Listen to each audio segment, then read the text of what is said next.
Olá, boa noite. Foi na justiça que os grevistas perderam as últimas batalhas na hora de deflagrar ou dar continuidade ao movimento.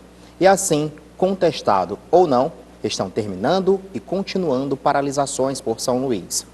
Os servidores municipais que parariam as atividades amanhã foram amedrontados com a multa pesada por dia parado e com isso resolveram interromper o movimento, seguindo a orientação da justiça. Outra categoria, a dos professores, também do município, resolveu seguir adiante com os braços cruzados. Mas a queda de braço com a Prefeitura de São Luís parece que vai continuar. E essa não é a única preocupação do prefeito Edivaldo Holanda Júnior. O Jornal da Guará vai mostrar também. Procuradoria Eleitoral investiga a denúncia de que tempos de partidos estariam sendo utilizados para cooptar pré-campanha do atual prefeito. Endividados podem acertar suas contas em balcão de negociação, que será aberto na próxima semana na capital. A audiência da Defensoria Pública discute problemas de minorias e ainda os destaques de mais uma noite de São João pela cidade. Para a economia funcionar, é necessário que o consumidor compre. Ao comprar, se contrai uma dívida. Até aí tudo bem. O problema é quando já não se consegue cumprir com o compromisso e saldar essa dívida. E é isso que tem acontecido com muitos maranhenses. De cada 10, pelo menos 6 tem algum tipo de dívida que não está conseguindo pagar de jeito nenhum. E aí, quando não paga uma, 2, 3, o processo vai rolando, vai rolando. Fazer o que então? Renegociar. Essa tem sido a palavra de ordem e um evento aqui em São Luís vai dar uma forcinha para quem está atolado em contas e não sabe nem por onde começar a pagar. O seu João não sabe nem por onde começar. Com dívidas em bancos, cartão de crédito, empréstimos particulares, ele já perdeu até a direção do caminho para resolver tudo isso. Pior ainda que está desempregado. E aí é que sem renda, como faz para negociar os débitos? Foi acumulando banco, cartão, água, hein? E pequenos empréstimos de dinheiro para a gente trabalhar. Então chegou o momento de a gente estar no sufoco, hein? Parado, não acha mais trabalho para trabalhar nas firmas, hein? Então o negócio tem esse bando de débito acumulado.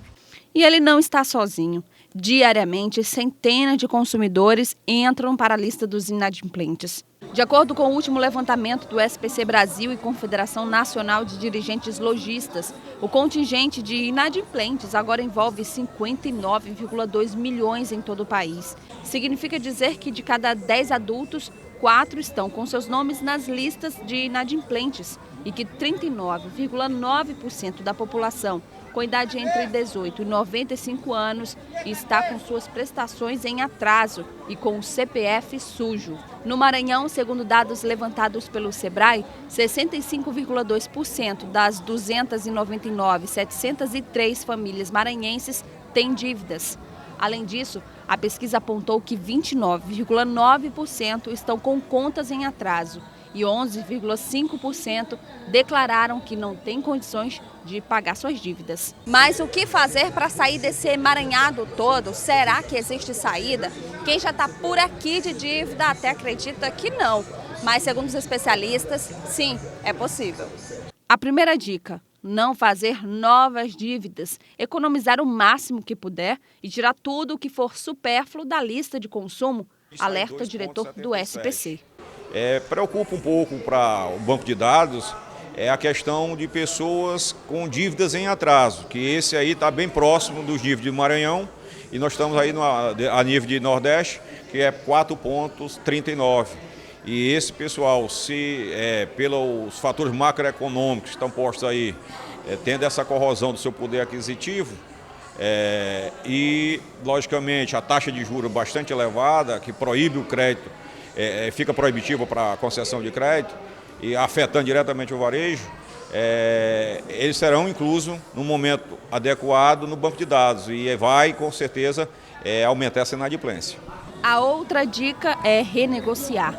Por isso, o Núcleo de Solução de Conflitos do Tribunal de Justiça vai promover durante o dia 27 de junho e 1º de julho o segundo balcão de renegociação de dívidas. A ideia é que os consumidores possam fazer acordos e, quem sabe, sair do vermelho.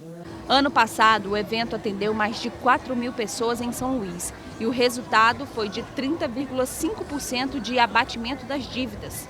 Já em 2016, aproximadamente 20 parceiros entre empresas e órgãos públicos vão integrar a ação. Durante o evento, o consumidor será atendido pela Câmara de Dirigentes Lojistas, que gerencia o cadastro do SPC. Eles informam a existência de pendências financeiras e, identificado algum débito, o consumidor será encaminhado para atendimento direto, por ordem de chegada, do credor que estiver com estande de atendimento no local. O coordenador do balcão de renegociação, o juiz Alexandre Abreu, lembra que é uma oportunidade única para o consumidor recuperar e limpar o nome na praça.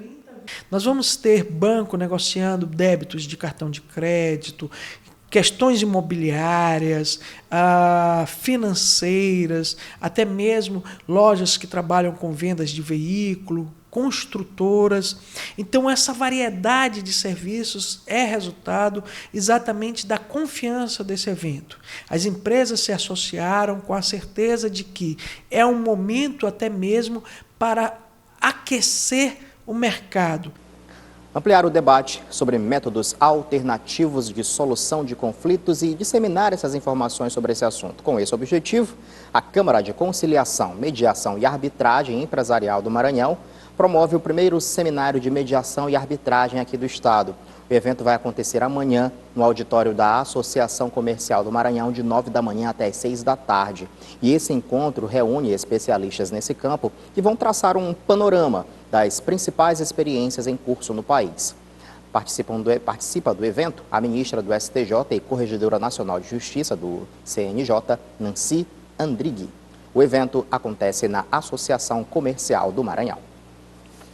Vamos agora mostrar os indicadores financeiros desta quarta-feira, começando com os números da Bolsa de Valores, que teve queda superior a 1%, fechou com movimentação de 50.156 pontos. O dólar também caiu 0,83%, foi cotado a R$ 3,37 e o euro caiu 0,3%, fechando o dia negociado a R$ 3,83.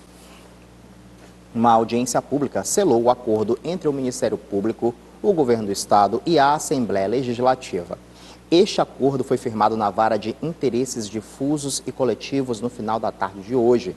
No documento, os envolvidos se comprometeram a apresentar em um prazo de 90 dias, ou seja, 3 meses, informações relativas à lotação, filiação e cargos dos servidores públicos.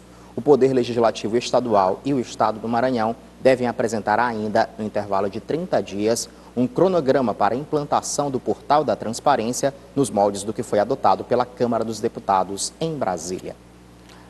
O governo do Maranhão está exigindo a devolução do prédio do Centro Histórico de São Luís, cedido ainda na gestão da então governadora Rosiana Sarney para o Convention Bureau. O imóvel estava fechado, o contrato foi revogado, mas a polêmica para garantir a devolução, essa ainda continua. O prédio fica localizado no centro de São Luís. Aqui funcionaria a Conventions Bureau, uma fundação independente que por muitos anos realizou inúmeros eventos culturais na gestão passada do governo estadual.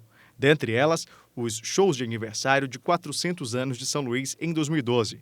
No mesmo ano, a empresa teria repassado valores de um suposto patrocínio para a escola de samba Beija-Flor, que teve como tema o aniversário da capital maranhense. Durante anos, o imóvel ficou abandonado, passou por uma reforma que aconteceu em ritmo lento e foi concluída esse ano. O prédio pertence ao Estado e foi cedido à Conventions na gestão Rosiana Sarney, só que a doação não teria acontecido dentro da legitimidade. Agora, a atual gestão exige a devolução do imóvel para ser implantada à Secretaria Estadual de Cultura e Turismo. As secretarias se uniram, mas funcionam em prédios separados. O governo ainda paga aluguel por uma das sedes.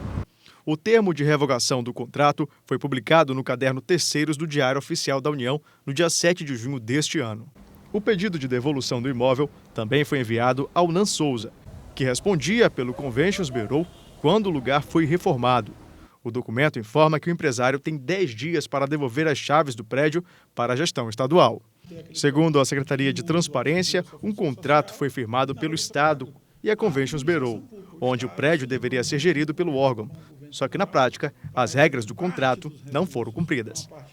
Há um procedimento instaurado, procedimento que segue todo o regramento legal, há um devido processo legal.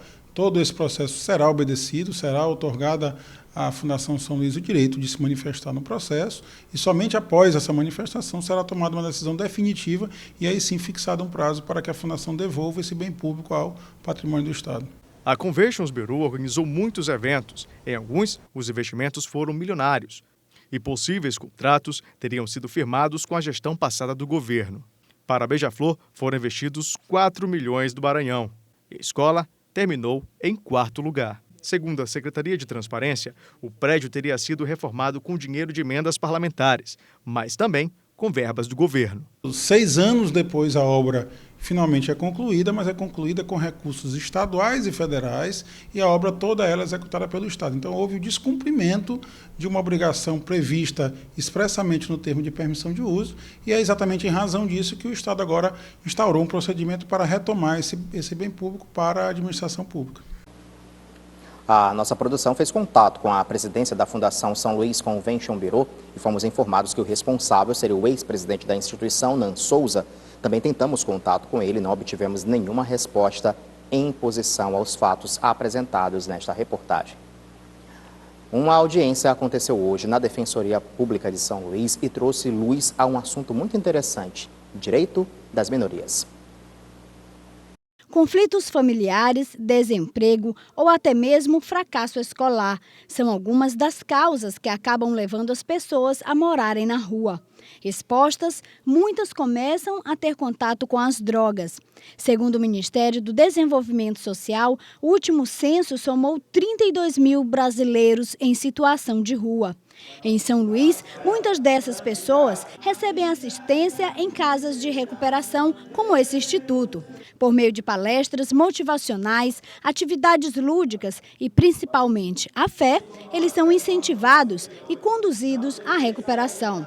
Aqui não há utilização de medicamentos. 28 pessoas aqui nessa unidade, mas a gente também tem outras unidades, né? No caso, as pessoas daqui de São Luís do Maranhão, seja elas moradores de rua, pessoas que têm família, a gente dá uma oportunidade. No sentido de organizar ações que alcancem a população de rua e também outros grupos, como idosos e quilombolas, a Defensoria Pública do Estado reuniu em audiência pública com representantes desses grupos e direitos humanos para traçar o planejamento estratégico para 2017. As principais demandas relacionadas à população de rua são de emissão de documentos e assistência jurídica.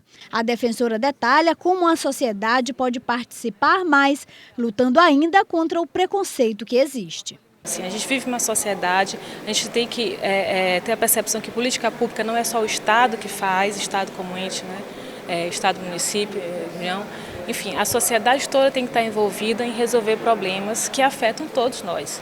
Então, a questão da população em situação de rua é algo que talvez seja o grupo vulnerável de maior invisibilidade, porque a gente, como você falou, faz questão de não olhar, às vezes até pisa. Então, por quê? Porque ou tem medo, porque não tem conhecimento, que na verdade não são criminosos, né? A gente realmente criminaliza a pessoa que está morando na rua por circunstâncias que não, com certeza, não são escolhas conscientes, né? Vamos agora a outras notícias que foram destaque nesta quarta-feira. O Ministério Público Federal condenou a Universidade Federal do Maranhão a calcular semestralmente o total de vagas ociosas nos cursos de graduação da universidade. A UFMA terá 10 dias para cumprir a determinação, sob pena de multa diária em caso de descumprimento. Segundo o inquérito, a Universidade Federal estaria descumprindo uma regulamentação do Conselho Superior de Ensino. O Ministério da Saúde confirmou hoje 130 casos de microcefalia no Maranhão, dos 267 notificados. O estado é o 4º do Nordeste com as maiores notificações do problema. A seguir, a decisão de encerrar a greve dos servidores públicos municipais determinada pela Justiça e ainda, Governo do Maranhão e ONU assinam carta de intenções para beneficiar a juventude maranhense.